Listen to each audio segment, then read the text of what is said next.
Стручњаците велат дека ова одлевање на браната Морганза ќе поплави фарми и бизниси во областа во која до саботата живееа 25.000 луѓе, но дека затоа ќе го намали нивото на Мисисипи и со тоа ќе ги спаси поголемите градови Батон Руж и Њу Орлеанс.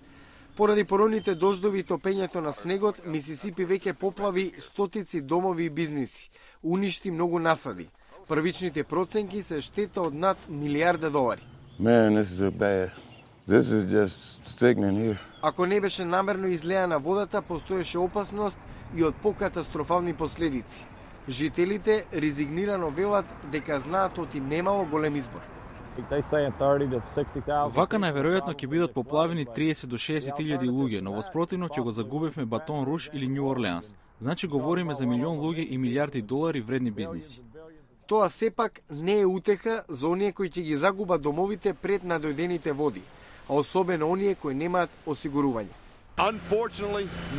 За жал, немам осигурување на домот во случај на поплава. Вообичаено поседувам, но ништо не се случи лани и го откажав осигурувањето, затоа што едва вразуваме крај со крај. Штетата од невремињата во САД годинава веќе достигна $5 милиарди.